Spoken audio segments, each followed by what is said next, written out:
kasih Pak Asdep, izin Pak Kepala Badan. Assalamualaikum warahmatullahi wabarakatuh. Selamat pagi dan salam sejahtera untuk kita semua. Izin pada kesempatan kali ini kami akan menyampaikan terkait mengenai penganggaran pendidikan dan sekaligus kami menyampaikan permohonan maaf karena Pak Direktur hari ini dalam posisi sedang rapim dengan pimpinan Pak, jadi menugaskan kami untuk mengawal kegiatan ini. Lanjut Pak Dian. Ya, Bapak Ibu hormati, terkait dengan anggaran pendidikan ini, memang dari tahun ke tahun mengalami fluktuasi ya Bapak Ibu ya, memang tergantung daripada kondisi keuangan negara. Apalagi saat ini kita paham bahwasannya dampak daripada pandemi memang belum sepenuhnya berakhir. Artinya dari mulai tahun 2020, 2021 hingga 2022 ini bayang-bayang atas pandemi COVID itu masih terasa. Ya bismillah, semoga aja di tahun ini kita juga bisa melaksanakan recovery. Karena memang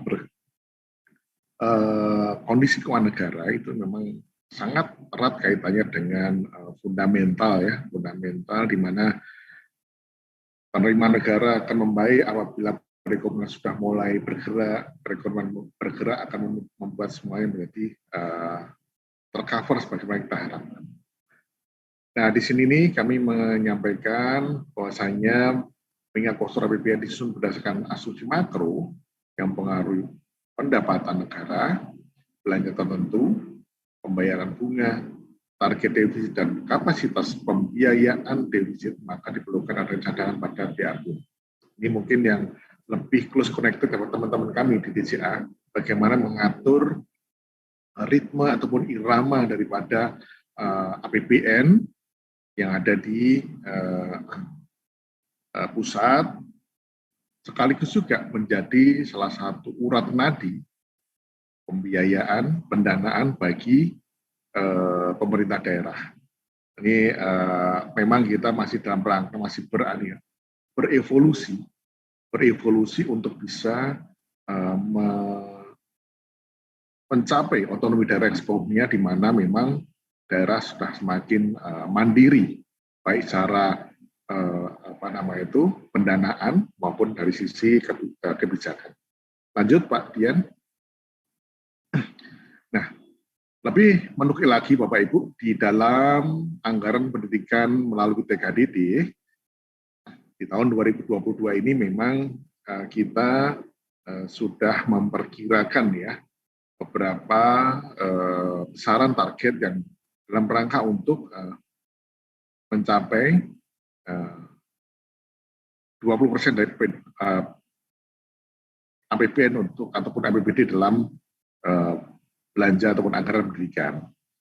Di DTU sendiri, DTU itu adalah DAU dan DPH yang non-earmark, itu besarannya diproyeksikan sebesar 155 triliun dengan gambaran utamanya adalah di gaji pendidik.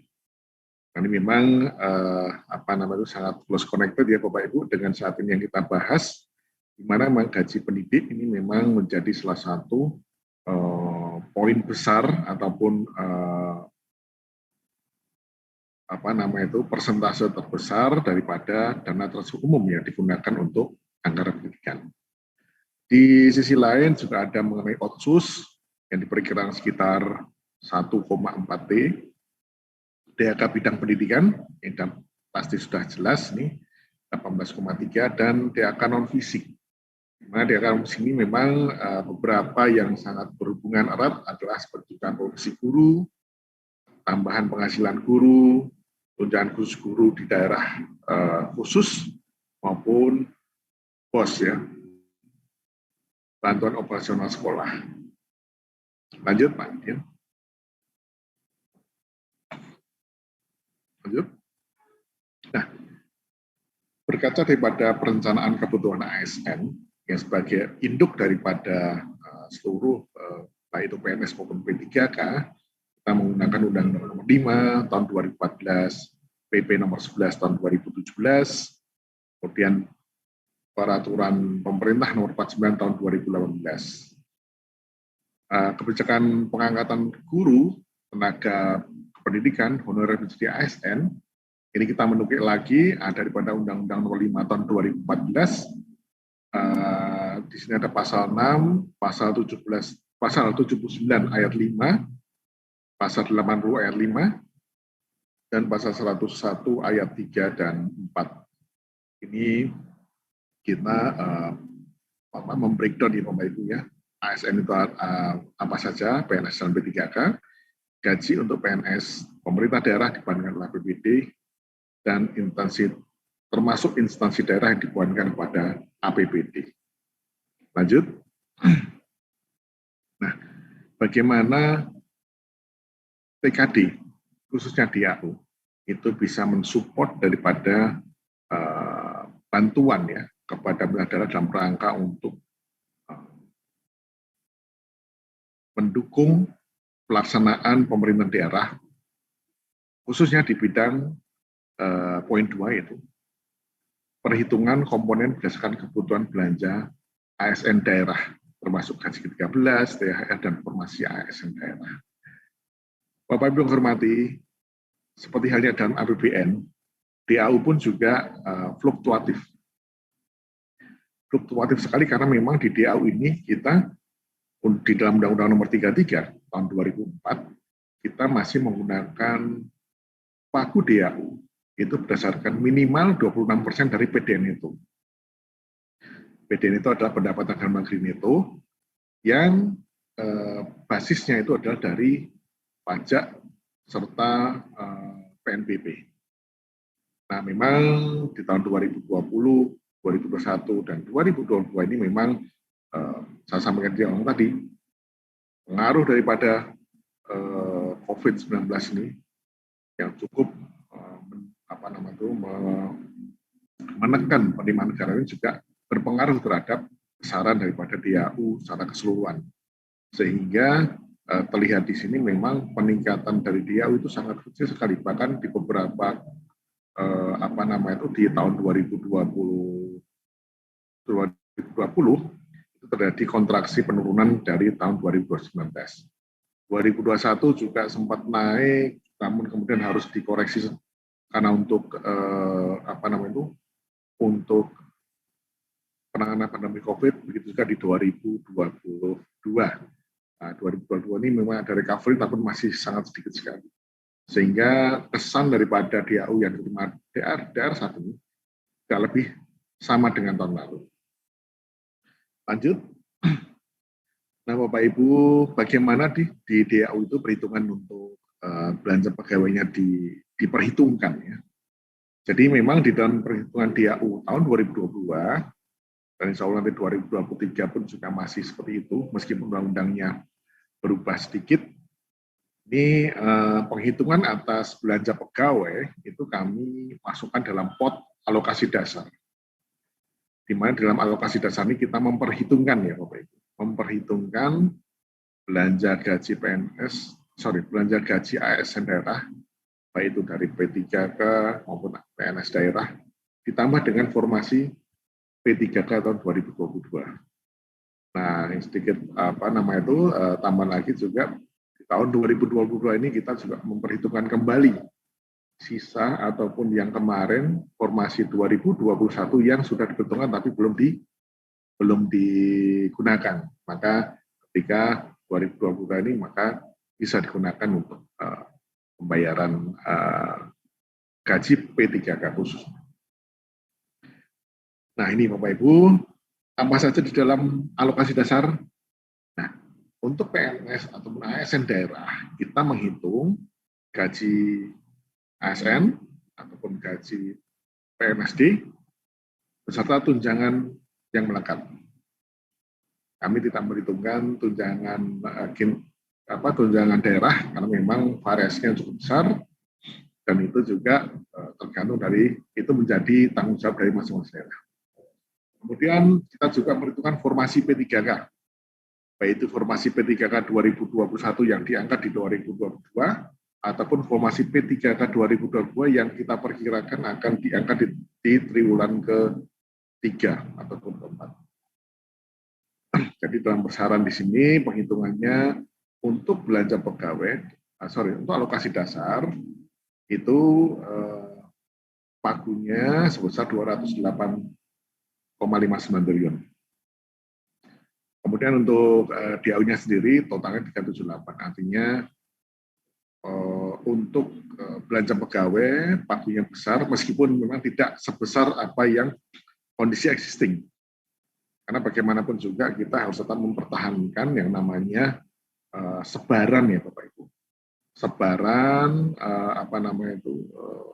keseimbangan, horizontal imbalance antar daerah agar jangan sampai nanti ada daerah yang terlalu besar atau terlalu kecil, tapi semua bisa tercover sesuai dengan kebutuhannya. Lanjut Pak Dian. Nah ini Bapak Ibu perhitungan anggaran gaji guru P3K di tahun 2022. Ini kita ada beberapa poin yang mungkin menjadi krusial kita. Jadi berdasarkan Undang-Undang Nomor 6 Tahun 2001 telah ditetapkan alokasi DAU dengan menghitung alokasi dasar celah fiskal. Perhitungan untuk kebutuhan gaji formasi ASN dan dalam alokasi DAU tetapkan gaji yang diperhitungkan oleh DAU tahun 2002 untuk formasi ASN adalah gaji pokok dan tunjangan melekat tadi. Kemudian kebutuhan gaji pokok P3K tahun 2021 diperhitungkan 14 bulan. Jadi yang kemarin yang diangkat di akhir-akhir tahun, diseleksi di akhir-akhir tahun 2021, dan kami asumsikan adalah diterima semua. Kemudian gaji pokok P3K guru tahun 2022, ini informasi ya Bapak Ibu, tapi kita asumsikan 3 bulan gaji. Karena kami juga mempertimbangkan kondisi rekrutmen di tahun sebelumnya. Sehingga sesuai dengan sepakatan pimpinan, bahwasanya akan di cover gaji pokoknya untuk P3K yang lulus dan diangkat di triwulan ketiga. Triwulan ketiga September Oktober. Triwulan keempat, Pak. Kemudian untuk berikutnya alokasi dana yang diperhitungkan di tahun 2021 yang tadi belum digunakan, maka dia bersifat earmark dan itu akan diperhitungkan di perhitungan DAU 2022 sehingga menjadi salah satu pengurang dari alokasi dasar penghitungan di masing-masing daerah. Pemda harus menganggarkan penggajian gaji P3K 14 bulan dengan asumsi penggajian P3K dimulai dari Januari. Kemudian dari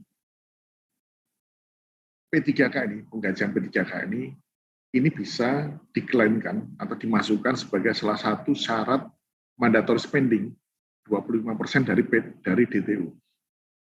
Jadi selama ini DTU itu kan hanya infrastruktur. Namun seiring dengan waktu tahun 2021, tahun 2022, 25% mandatory spending daripada dana transport umum itu digunakan ada 3 hal. Infrastruktur, peningkatan SDM, dalam hal ini untuk salah satunya untuk pembayaran gaji P3K, dan yang ketiga untuk peningkatan perekonomian. Akselerasi perekonomian. Kemudian Pemda yang tidak merealisasikan anggaran yang di-earmark akan mengakibatkan silpa yang diperhitungkan untuk perhitungan DAU tahun berikutnya. Lanjut. Nah, untuk perhitungan DAU tahun P3K 2022 ini sama ya Pak Yan. Perhitungannya based on formula. Arah kebijakan juga masih sama dengan tahun-tahun sebelumnya. Lanjut. Nah, Nah, mohon izin mungkin untuk slide berikutnya Pak Dian ya, kami minta tolong dan kami mohon izin Pak Asdep, Pak Direktur, Silakan Pak Pak, Dirjen, silakan. Karena saya jam 10 izin juga harus ikut rapi menyusul Pak Direktur. Mohon izin Pak Dian, silakan Pak Dian. Terima kasih Pak Adit. Silakan Pak Dian. Baik Pak, tadi Pak Adit sudah menyampaikan perhitungan gaji P3K untuk formasi 2022. Nah, dari data yang ada saat ini yang kami tampilkan, ini adalah alokasi tunjangan guru Pak, termasuk guru P3K pada tahun 2022. Jadi ada tunjangan profesi guru, kemudian tambahan penghasilan guru, dan tunjangan khusus guru. Nah, ini yang sudah dialokasikan di 2022 dengan total pagu 55 triliun, Pak. Ini mungkin tambahan dari paparan Pak Adi tadi, Pak Asdep. Mungkin itu, Pak, dari kami terkait dengan alokasi, pendanaan terkait gaji, dan tunjangan untuk P3K, termasuk P3K guru di tahun anggaran 2022. Terima kasih, Pak.